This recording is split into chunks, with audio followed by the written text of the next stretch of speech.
नमस्कार साथियों, मैं डॉक्टर मोहित मलिक आप लोगों का हार्दिक स्वागत करता हूं पॉलिटिकल साइंस के यूट्यूब चैनल पॉलिटिकल पार्लियामेंट में। आज हम इंडियन पॉलिटिकल थिंकर से संबंधित एक महत्वपूर्ण प्रश्न पत्र का, जो कि एक पूर्व प्रश्न पत्र है, उसका अध्ययन करेंगे और उसके माध्यम से आने वाली परीक्षाओं की तैयारी करेंगे। तो चलिए देर न करते हुए आज के पहले प्रश्न की ओर चलते हैं। आपका आज का पहला प्रश्न है, स्वामी विवेकानंद ने रामकृष्ण मिशन की स्थापना कब और कहाँ की? ऑप्शन है ए 1895 बेंगलोर, बी 1895 बेलूर, सी 1885 चिकमगलूर और डी 1885 रामेश्वरम। इसका सही उत्तर है बी 1895 बेलूर। अगला प्रश्न देखते हैं।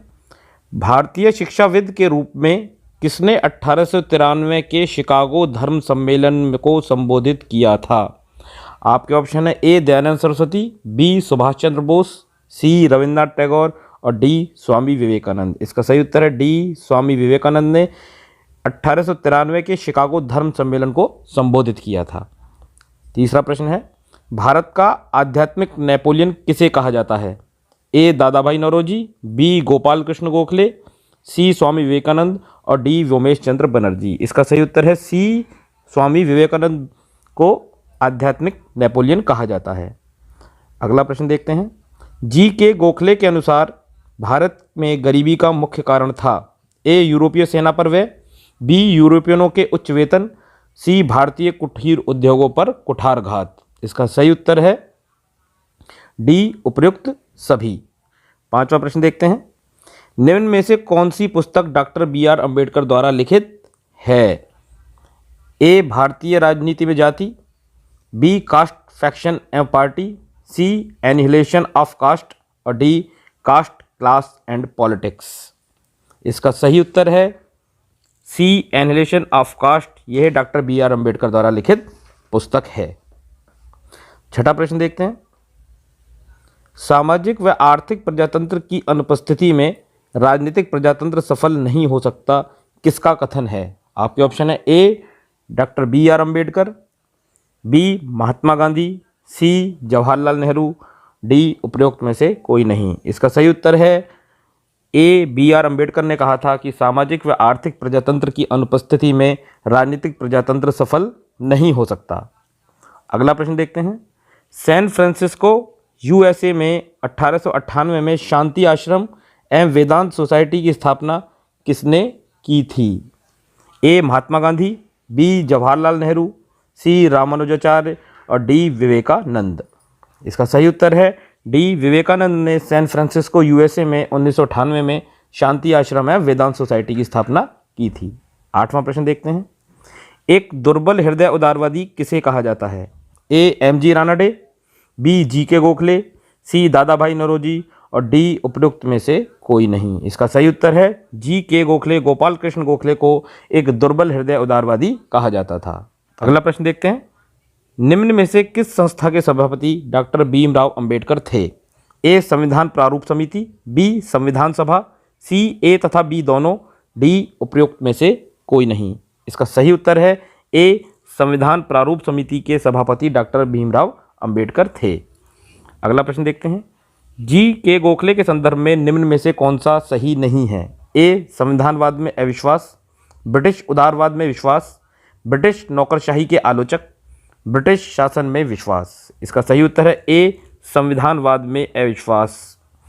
क्योंकि गोपाल कृष्ण गोखले ब्रिटिश उदारवाद में विश्वास करते थे, ब्रिटिश नौकरशाही के वो आलोचक भी थे और ब्रिटिश शासन में विश्वास भी करते थे, जबकि वह संविधानवाद में विश्वास करते थे। यहाँ ए क्वेश्चन इसलिए राइट होगा क्योंकि संविधानवाद में अविश्वास यह गोपाल कृष्ण गोखले के संबंध में सही नहीं है। चलिए अगला प्रश्न देखते हैं।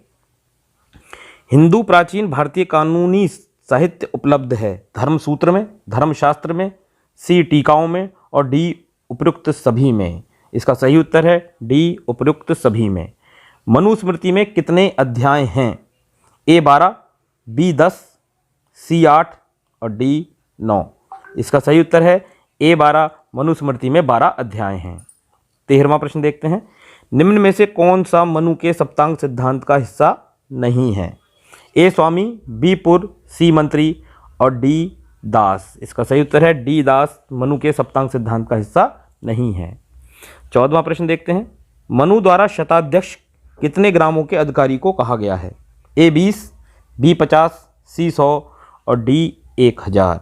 इसका सही उत्तर है सी 100। 100 मनु द्वारा शताध्यक्ष ग्रामों के अधिकारी को कहा गया है। 15वां प्रश्न देखते हैं। भीष्म का संबंध है रामायण से, कलिंग के युद्ध से, महाभारत से और डी आर्यों से। इसका सही उत्तर है सी, महाभारत से भीष्म का संबंध है। भीष्म को यह भी कहा जाता था, ए सत्यव्रत, बी शांतनु, सी शौर्य और डी शम। इसका सही उत्तर है सत्यव्रत। भीष्म को सत्यव्रत भी कहा जाता था। 17वां प्रश्न है, अर्थशास्त्र के रचयिता कौन हैं? ए मनु, बी कौटिल्य, सी भीष्म और डी बाणभट्ट। इसका सही उत्तर है बी कौटिल्य। कौटिल्य अर्थशास्त्र के रचयिता हैं। चलिए अगला प्रश्न देखते हैं। निम्न में से कौन सी विद्या कौटिल्य द्वारा अपने अर्थशास्त्र में प्रयोग नहीं की गई है? ए अन्वेक्षकी, बी त्रयी, सी वार्ता और डी सलाह। इसका सही उत्तर है डी सलाह। कौटिल्य ने अन्वेक्षकी, त्रयी, वार्ता और दंड नीति को 4 विधाएं के रूप में प्रयोग किया है। 19वां प्रश्न देखते हैं। कौटिल्य राज्य की उत्पत्ति के निम्न में से किस सिद्धांत का समर्थन करता है? इसका सही ए सावयव सिद्धांत, बी सामाजिक संविदा सिद्धांत, सी पितृसत्तात्मक सिद्धांत और डी मातृसत्तात्मक सिद्धांत। इसका सही उत्तर है बी सामाजिक समझौता सिद्धांत का समर्थन कौटिल्य करता है।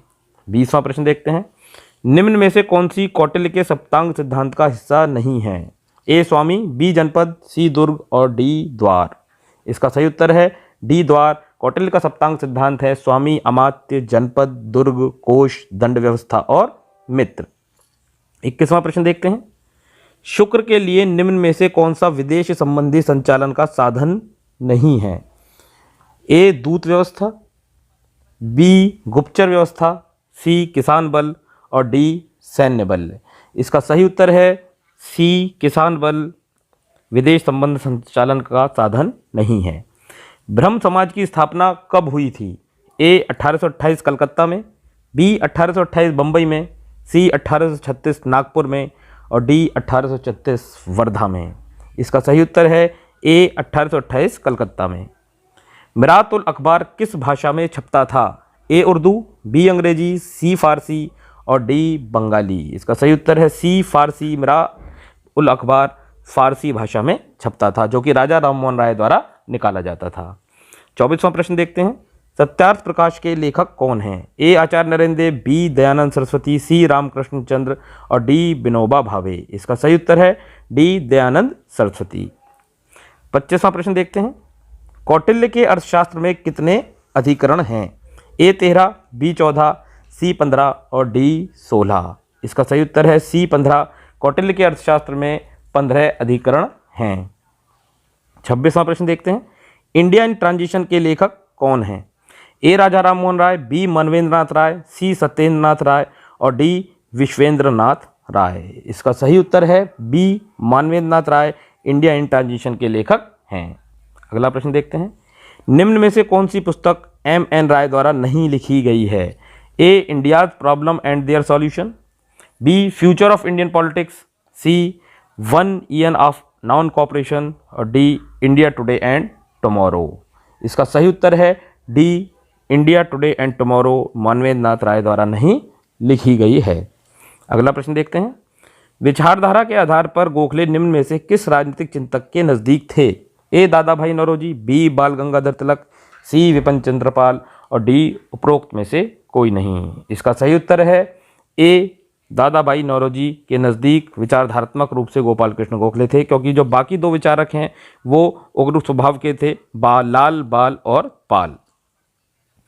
अनटू दिस लास्ट नामक पुस्तक का लेखक कौन है? A John Ruskin, B Mahatma Gandhi, C Thoreau और डी पोलैक।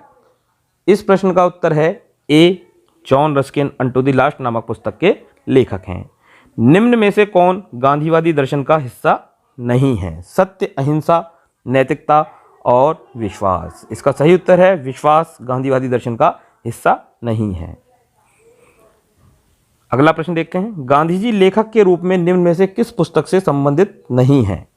ए कार्य ही पूजा है, बी हिंद स्वराज, सी सर्वोदय, डी सत्य ही ईश्वर है। इसका सही उत्तर है कार्य ही पूजा है। अगला प्रश्न देखते हैं। कौटिल्य ने अपने अर्थशास्त्र में किस अध्ययन पद्धति का प्रयोग किया है? ए आगमनात्मक अध्ययन पद्धति, बी ऐतिहासिक पद्धति, सी उपरोक्त में से कोई नहीं और डी ए तथा बी दोनों। इसका सही उत्तर है डी ए तथा बी दोनों। आगमनात्मक पद्धति और ऐतिहासिक पद्धति का अर्थशास्त्र में प्रयोग किया गया है। चलिए अगला प्रश्न देखते हैं। दयानंद सरस्वती का मत था कि वेदों की ओर लौटो, आर्यव्रत आर्यों के लिए है, ए तथा बी दोनों, न तो ए और न ही बी। इसका सही उत्तर है सी ए तथा बी दोनों। वेदों की ओर लौटो और आर्यव्रत आर्यों के लिए है, ये स्वामी दयानंद सरस्वती के नारे थे। 34वां प्रश्न देखते हैं। निम्न में से कौन सी गांधी जी के धार्मिक विचारों की व्याख्या नहीं है? धर्म रूढ़िवादी एवं औपचारिक है, मनुष्य धर्म के बिना जी नहीं सकता, धर्म जीवन एवं समाज का आधारभूत तत्व है, धर्म मूलतः मानववादी है। इसका सही उत्तर है ए, धर्म रूढ़िवादी एवं औपचारिक है। किसके द्वारा कहा गया कि पाकिस्तान की मांग एक सांस्कृतिक समूह द्वारा उनके पृथक विकास की मांग है?